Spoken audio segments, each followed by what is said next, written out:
Olá, meus amigos, muito bem-vindos a mais um vídeo sobre a Palavra de Deus. Nós vamos fazer uma leitura hoje, continuação de Mateus 5, versículo de 1 a 12, parte 2, que no vídeo anterior a gente fez a leitura e comentou dos versículos de 1 a 6. Hoje nós vamos fazer um comentário dos versículos de 7 ao 12 para a nossa meditação. Mas antes, eu quero te pedir para deixar um like e compartilhar com seus amigos. E você que ainda não é inscrito, se inscreva, tá? E acione o sininho para receber novas notificações.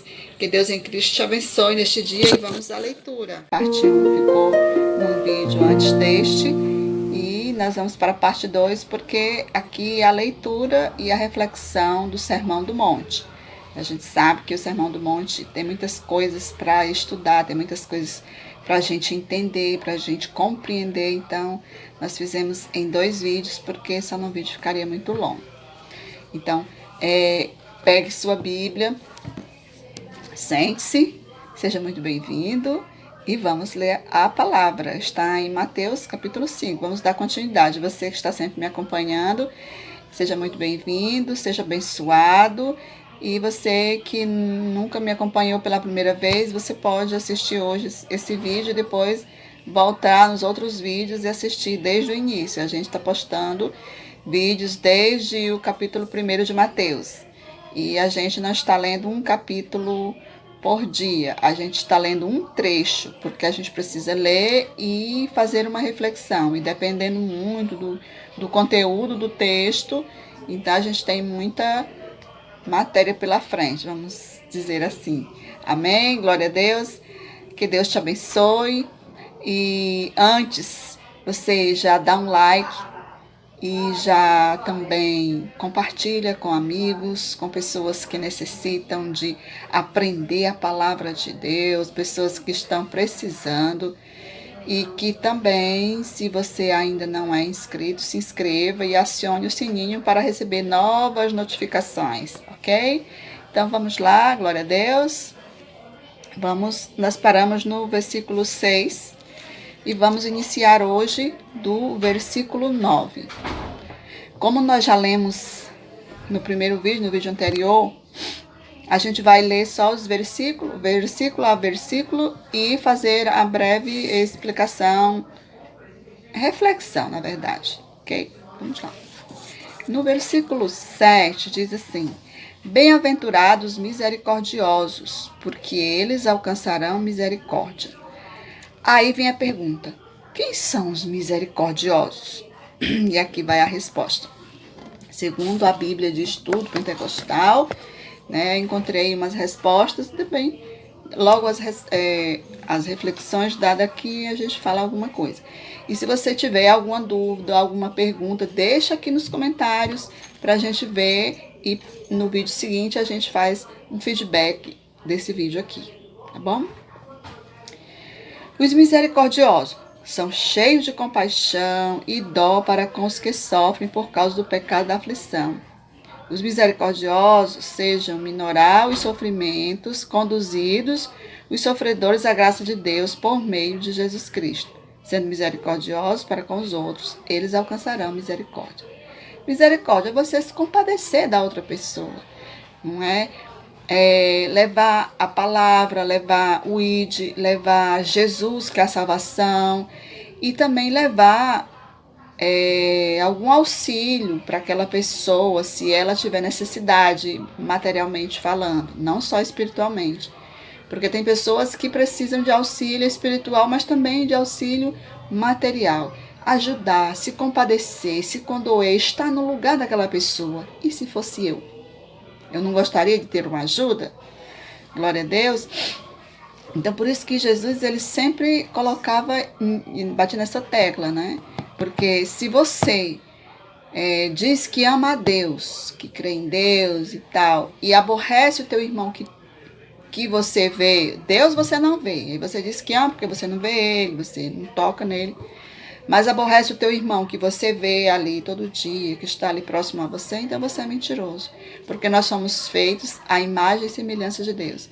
E se eu me compadecer daquela pessoa, se eu fizer aquela pessoa não esperando que venha algo em retorno por parte daquela pessoa ou por parte de Deus, mas que eu faça de coração aberto, de peito aberto, imaginando que se fosse eu, e se eu estivesse no lugar daquela pessoa, e se fosse eu sofrendo, e se fosse eu padecendo, não iria gostar alguém me dar uma mão amiga, uma palavra, uma ajuda? Não iria? Então eu acredito muito que Jesus se referia nesse ponto, porque tem gente que faz um bem ou uma ajuda, mas já esperando algo em troca, ou da parte daquela pessoa, porque Deus vai me abençoar, eu vou fazer.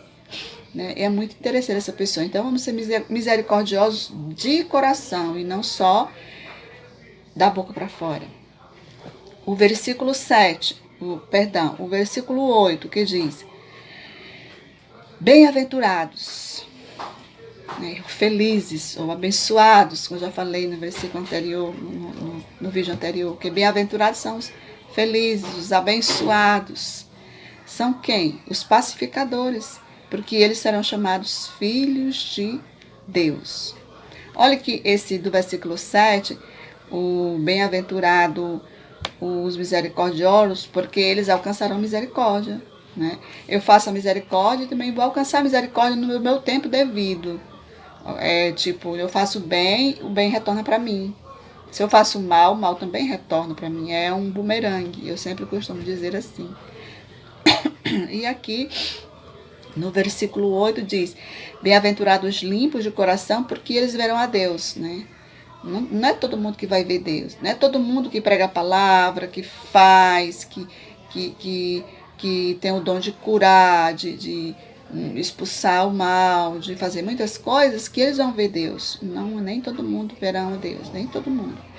Mas quem vai ver Deus? Os pacificadores. É um dos que verão a Deus. Não é só os pacificadores, mas é um dos que verão a Deus. Então, quem seria um pacificador? E o que seria um pacificador? É aquele que leva paz, né? Aquele que apazigua. Onde ele se encontra, ele sempre leva a paz. E é interessante que, normalmente, os pacificadores, eles tendem a fazer uma confusão onde eles estão. Como assim? Se leva a paz, como faz confusão? Jesus era um pacificador, mas onde ele ia, acontecia, né? Além de acontecer aqueles benefícios que emanava das suas virtudes, acontecia também que muita gente se revoltava, aquelas pessoas que estão engajadas no serviço das trevas também se revoltam. Né? Então vamos ver aqui. Os limpos de coração.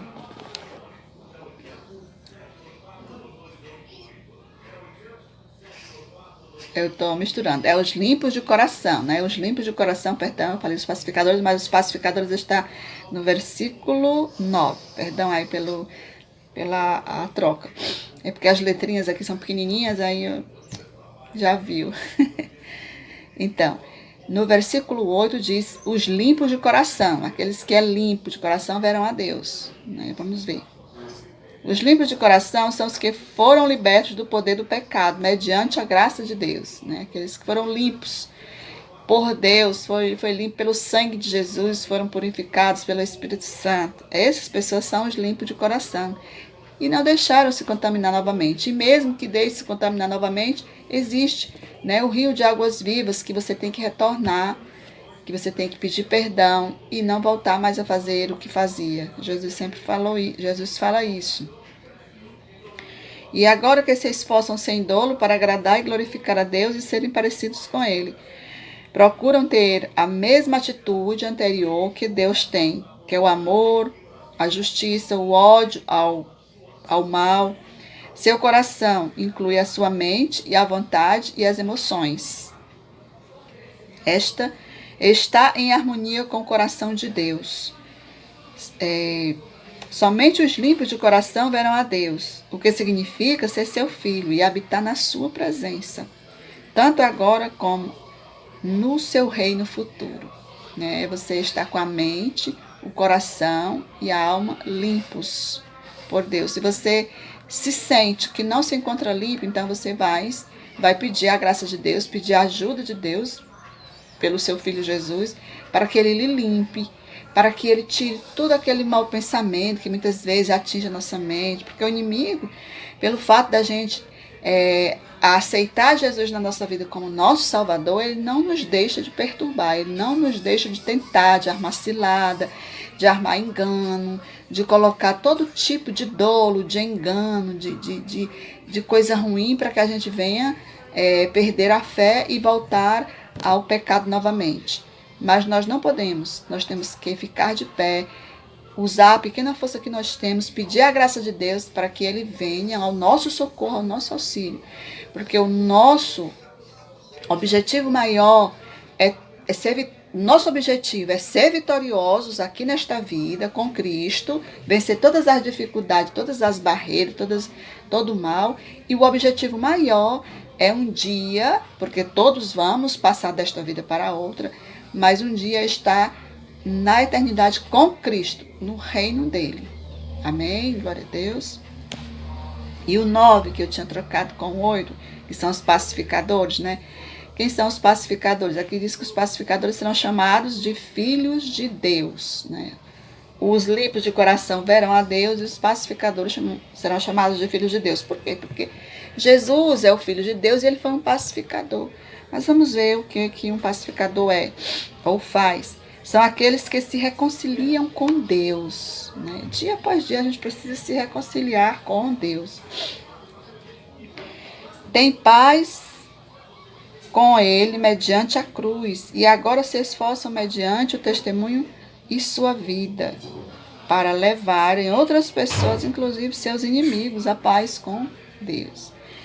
Muitas vezes a gente não quer que o nosso inimigo, as pessoas que a gente considera como nosso inimigo, porque elas não gostam da gente, e se a gente for pensar com o pensamento humano, sem estar vinculado a Deus, a gente pensa assim, tomara que morra, tomara que desapareça, tomara que vá daqui para bem longe, fique bem longe de mim e tal. Mas não é por aí. Essa pessoa, ela pode estar tendo problemas com você ou você com ela por conta de um mal invisível que Jesus veio dizendo que ele veio desfazer as obras de Satanás, né? Ele veio desfazer. Até então, não eram conhecidas as obras de Satanás no mundo. O Satanás pintava e bordava e ninguém sabia, né? Achava que, enfim. Mas Jesus veio para puxar esse tapete, mostrar toda a sujeira do inimigo e varrer para fora, e limpar e exterminar. E é assim que tem que ser. Nós temos que ser imitadores de Cristo, e para sermos esses pacificadores, nós temos que ter até paz com os nossos inimigos. Ele não está querendo que você ame todo mundo, porque é impossível. Mas, como Paulo disse, se puder ter paz com todos, né, até com os inimigos também, ter paz. Porque eles, coitados, muitas vezes, eles fazem aquilo porque são cegos, ou porque não conhecem a verdade, ou porque não tem o amor de Deus reinando nos seus corações.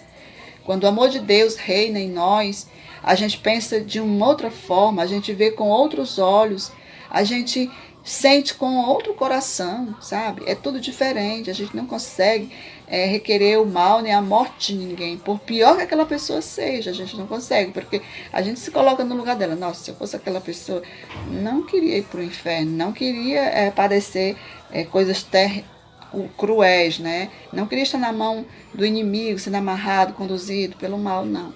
Então nós devemos ter essa paz e mostrar até para os nossos inimigos que Jesus é maior e ele agindo nas nossas vidas, nós somos novas criaturas. Por isso que temos que estar atentos à palavra de Deus e nos fortificarmos nela dia após dia. Amém? E vamos para o versículo 10, que diz: Bem-aventurados que sofrem perseguição por causa da justiça, porque deles é o reino de Deus, o reino dos céus. Então, o reino é nosso. E todos aqueles que são do reino de Deus, eles não são muito bem-vindos na terra, eles não são muito bem aceitos. E tem umas pessoas que não são aceitas de forma nenhuma, né? Tem gente que se desespera e acha que o mundo não te aceita. E o mundo não vai te aceitar. Você não é daqui, você não tem lugar aqui, você não se enquadra aqui. Nós somos de uma outra pátria, nós cristãos, nós que que acreditamos em Cristo, que seguimos a Cristo, você também pode fazer parte desta comunidade de Cristo. Amém? E são perseguidos todos que procuram viver de acordo com a palavra de Deus, por amor à justiça, sofrerão perseguições de alguma forma. Então, se você está sofrendo perseguição humana ou perseguição espiritual, não desanima não. Se alegra. Eu sei que é difícil, né? Estar sofrendo, se alegrar. Mas fique assim, ávido, fique confiante. Eu não sou daqui, eu sou de Deus. Então, Deus, se eu estou sofrendo perseguição é porque realmente eu estou agradando a Deus e desagradando as coisas do inimigo, as coisas de Satanás, as coisas do mundo. Então, creia que por você passar perseguição, não é porque você está sendo abandonado por Deus, não. Jesus passou perseguição e ele é o Filho de Deus, o Deus vivo, não é? Ele era homem, mas ao mesmo tempo Deus, tá certo? E aqueles que conservam os padrões divinos da verdade, da justiça e da pureza, que ao mesmo tempo se recusam a transgredir com a presente sociedade pecaminosa e com o modo de vida dos crentes mornos, sofrerão impopularidade, rejeição e crítica. O mundo lhes moverá perseguição e oposição. E às vezes, da parte dos membros da igreja professa. Então te alegra, porque Deus é contigo. Leia o Salmo 27, observe que em um versículo Deus diz assim: mesmo se teu pai e tua mãe te abandonarem, te esquecerem, mas eu não te esquecerei, não te abandonarei. Nós temos um Deus que cuida de nós, que zela por nós. De uma vez que nós nos decidimos a estar do lado da justiça, do lado dele, nós vamos sofrer oposição. Tá certo? Então, mas não fica triste não, desanima não. Se fortalece cada vez mais na palavra, porque Deus é misericordioso e nós temos uma certeza que nós temos um reino glorioso, um reino poderoso. Se aqui você não tem uma casa lá, você vai ter um palácio. Se aqui você não tem uma vida lá, você vai ter vida abundante. Então, tudo que você não tem aqui lá, você vai ter em abundância lá. Então, pensa lá, porque aqui é rápido, ligeirinho passa, mas lá é eterno. Então, é esse o nosso olhar maior, é a eternidade, é o reino de Deus. E diz também que quando diz que disser todo mal contra vós por minha causa. Então, não se atribule, não se desespere, porque isso acontece quando nós estamos do lado da justiça e do lado de Deus. Até crentes mornos se levantam contra você, te desprezam. Então, mesmo que crentes da tua igreja, pessoas da tua igreja te desprezar, fique sabido isso em você. Deus é contigo, você é porque você está do lado da justiça. Não se entristeça, Deus é com você, amém? E para finalizar, diz: exultai e alegrai-vos, porque é grande o vosso galardão no céu, porque assim perseguiram os profetas e foram antes de nós. Né? E os profetas, eles foram perseguidos, foram mortos, mas eles tinham uma certeza que quando eles saíssem deste mundo, eles iriam para uma terra maravilhosa, que valeria a pena qualquer coisa de passar aqui, né? Ao experimentar tal sofrimento, o cristão deve regozijar-se, ou seja, se alegrar. Regozijar e se alegrar. Porque Deus outorga a maior bênção àqueles que sofrem mais. Amém? E o cristão deve precaver-se da tentação de transigir quanto à vontade de Deus, a fim de evitar a vergonha, a ridicularização, o constrangimento ou algum prejuízo. Os princípios do reino de Deus nunca mudam. Todos os que piamente querem viver em Cristo Jesus padecerão perseguições. A promessa aos que enfrentam e suportam perseguições por causa da justiça é que de tais é o reino de Deus. Então o reino é nosso, e se ele é nosso, nós estamos aqui sofrendo contravenções do outro lado, do reino negro. Mas nós não devemos desanimar, por mais dura e pesada que seja o padecer e as perseguições e os levantes, mas Deus está conosco. Se nós estamos praticando a justiça e a verdade, nós vamos ser vencedores. Nós estamos no caminho certo. Por isso que João diz lá em Apocalipse, né? Se vocês permanecerem fiel até o fim, vocês vão receber a coroa da vitória, a coroa da justiça, porque porque ela está sendo guardada àqueles que permanecerem fiel. Né? E fique sabido que crente que segue realmente a palavra de Deus, ele é perseguido, ele é rejeitado, ele é esquecido, pelo mundo, mas de Deus Ele está sempre ali cuidando daqueles que busca e guarda a sua palavra em justiça e em verdade. Amém? Que Deus em Cristo venha te abençoar e que fique esclarecido essa parte. E no próximo vídeo nós vamos ler os próximos versículos do capítulo 5. E não perca, né? Nós estaremos aqui amanhã, né, com mais um vídeo para a leitura da palavra de Deus. Que Jesus possa te abençoar durante todo este dia. Fica com Ele, na paz.